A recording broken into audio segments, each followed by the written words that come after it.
Literature, Ernest Hemingway.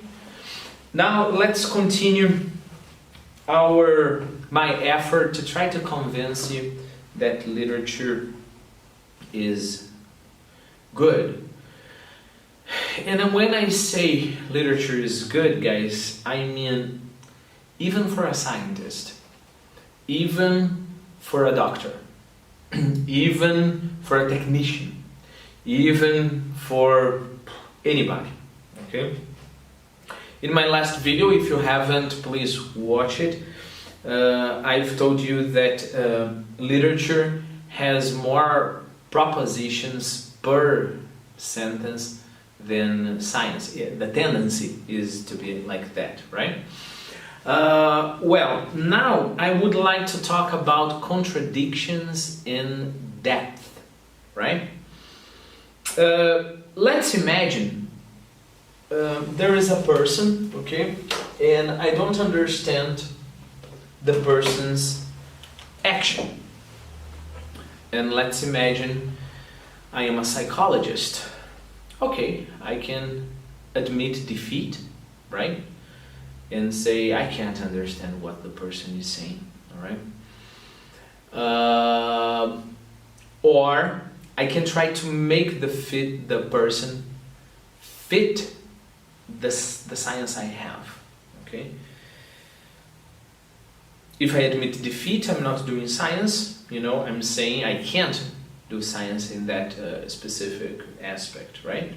If I simplify the person in order to fit the category I have in science, that's okay, because I may decide that I want to analyze just certain aspects of that person, right? Because nobody can analyze everything in a person. So I'll analyze certain aspects of that person. So I will cut the person up in hundreds of aspects, and I won't even mind about the other cuts, but I will get one specific aspect that fits with my theory, or fits my theory, and I'll be happy with it, okay?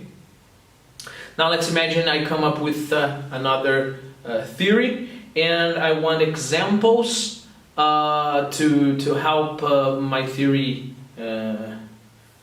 be more convincing. I will go to reality and I will try to get those examples and report those examples, okay? And of course I'm going to choose the examples that are relevant, okay? Is that bad? Am I being dishonest? Of course not. If science didn't do that, we wouldn't have science, you know? One criticism some people make against science is this kind of simplification. For example, when you get water is not just the chemical component of it. This is not water, right?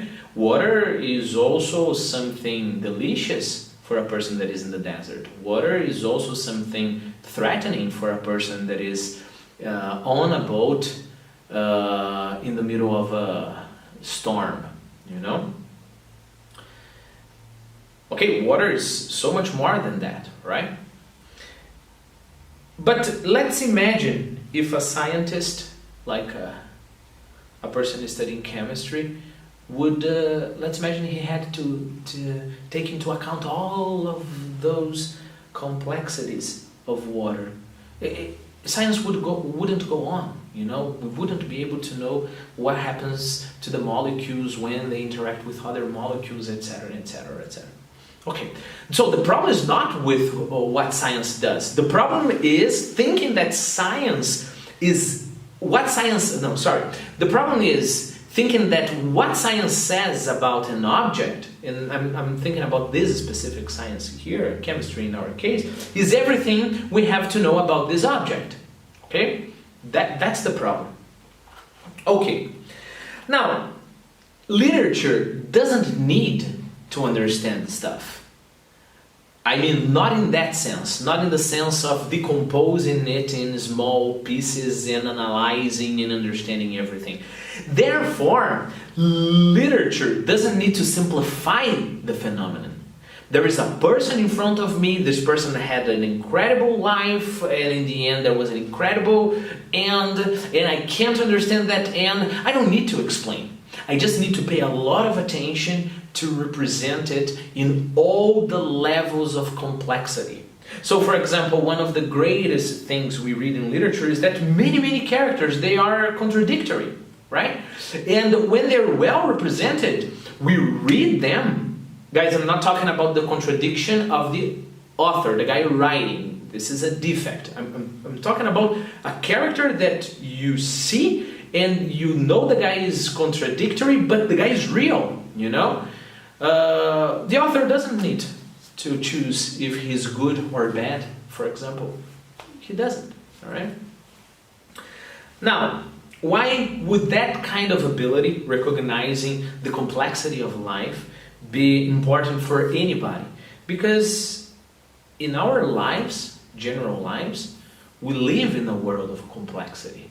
We live in a world where we don't have the answers. Of course, sometimes we stop life, we study science, right?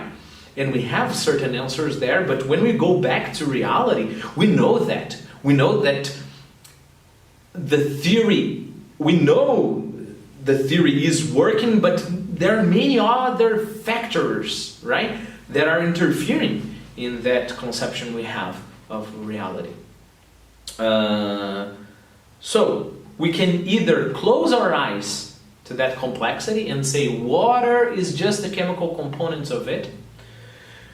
We can just stop caring. I don't want to understand the world. There's nothing to be understood here. Or we may try to look at the world and understand, not in the meaning of explaining, but understanding the meaning of knowing what is going on.